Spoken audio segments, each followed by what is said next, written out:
Hello guys. Computer पे काम और खासकर स्कूल वर्क करते वक्त हमें अक्सर लंबे पैराग्राफ लिखने की जरूरत पड़ती है और इसमें काफी ज्यादा वक्त लगता है। अभी हमें ऐसे शानदार फीचर के बारे में पता चला जिसे हम गूगल डॉक्यूमेंट्स का इस्तेमाल करके आपको दिखाएंगे, लेकिन ये वर्ड पर भी काम करता है। टूल्स पर जाएं और वॉइस इनपुट पर क्लिक करें। इसके लिए आप Ctrl+Shift+S भी दबा सकते हैं। डिस्प्ले पर एक माइक्रोफोन दिखाई देगा, हम उस पर क्लिक करेंगे। अब हम जो भी बोल रहे हैं वो बिना हमारे लिखे खुद ही लिखता चला जाएगा। ये एक बहुत ही अच्छा फीचर है। हम हैरान हैं कि हमें इसके बारे में पहले से क्यों नहीं पता था, नहीं तो हमने इससे अब तक काफी वक्त बचा लिया होता। हमें लगता है कि हर आदमी चाहता है कि वो घर में इस तरह का झूला रखे और अगर बाहर मौसम खराब हो तो घर में ही सीख सके। अब हम आपको दिखाएंगे कि इसे केवल $5 के बजट में कैसे बनाएं। पहले तो आप एक ड्रिल मशीन लें और बालकनी की छत में 4 छेद बनाएं।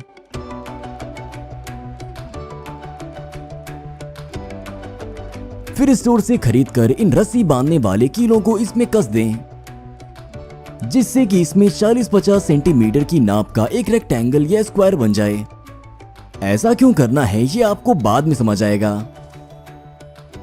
अब आपको एक मजबूत रस्सी और ऐसे हुक्स लेने हैं। हालांकि आप इनके बिना भी इसे अच्छी तरह से बना सकते हैं। रस्सी मजबूत होनी चाहिए, भले ही आपका वजन 4 हिस्सों में बंट जाएगा। इसके बाद रस्सी के हर सिरे को हुक में डालकर बांध दीजिए। रस्सी की लंबाई क्या होनी चाहिए ये हम आपको नहीं बता सकते, क्योंकि हर किसी की छत की ऊंचाई अलग अलग होती है। यहाँ पर ये दोनों रस्सियां 1 मीटर से थोड़ी ज्यादा की हैं। अरे, मार्लबोरो सिगरेट की दुकान से होकर आ रहा है।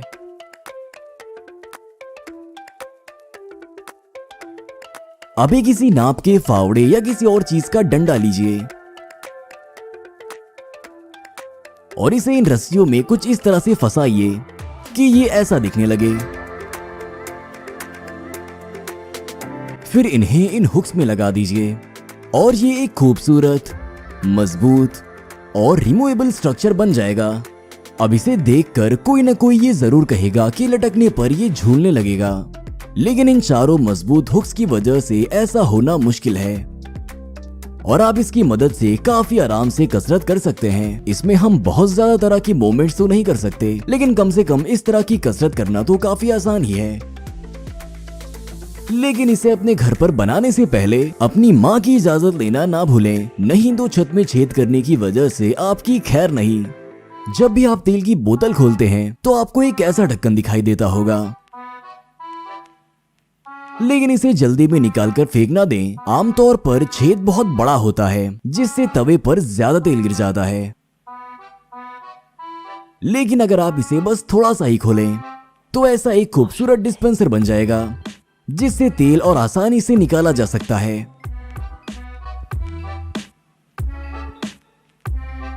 भले ही आप बोतल को चाहे जितना झुका दें, लेकिन कुछ बोतलों में ऐसे ढक्कन नहीं होते हैं। ऐसे में एक स्प्रे बोतल लें, इसे पानी और डिटर्जेंट से अच्छी तरह धो लें। अब आप इसमें तेल रख सकते हैं। जाहिर सी बात है कि तेल के गाढ़ेपन की वजह से ये बहुत जल्दी से नहीं बल्कि पतली धार में निकलेगा, जो कि एक बहुत सही चीज है। और यहाँ पर तेल हमारे हाथों में नहीं लग रहा, ये एक पतली धार से और तेजी से निकल रहा है, जिससे इसकी नोक पर तेल का कोई निशान भी नहीं दिख रहा है।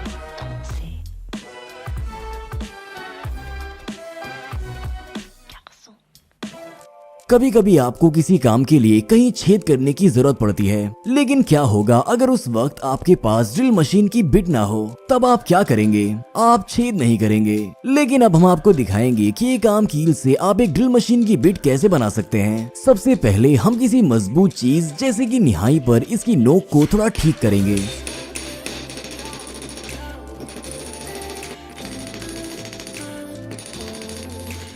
देखिए, इसकी नोक कुछ इस तरह बन गई। हमने इस कील को कहीं पे मजबूती से कसकर इन दोनों किनारों को रगड़कर ऐसी धारदार बना दिया। आखिर में ये कुछ ऐसा दिखना चाहिए। फिर हमने कील के अगले सिरे को काट दिया। अब हमने इसे ड्रिल मशीन में लगा दिया और अब हम इसकी मदद से किसी लकड़ी पर छेद करके देखेंगे। ये देखिए, ये काम कर रहा है। आप अलग अलग साइज की कीलें लेकर ऐसी बिट्स बना सकते हैं जिससे आपके पास अपनी एक इमरजेंसी किट मौजूद रहे। अब हम आपको दिखाएंगे कि हम इस चीज से मजेदार स्नैक्स कैसे बनाएं। ऐसा करने के लिए आपको कम से कम आधा किलो मीट चाहिए। इसे एक बाउल में डालें, फिर अपने जायके के हिसाब से इसमें नमक और मसाले डालें। इसके बाद आपको सब कुछ अच्छी तरह से मिलाना है और मिलाते वक्त लगभग 100 से 150 मिलीलीटर पानी मिलाना है जिससे ये और ज्यादा गीला और नरम बन जाए। इसके बाद कोई एक बैग लीजिए, हो सके तो हमारे जैसा एक बंद बैग लीजिए, फिर इसमें इसे भर दीजिए और कैंची से बैग की नोक को जरा सा काट दीजिए। ध्यान रहे कहीं आप इसे ज्यादा ना काट दें, नहीं तो छेद ज्यादा बड़ा हो जाएगा। अब एक ऐसी जाली लीजिए और इसे दबाकर इस तरह से सॉसेज बना लीजिए।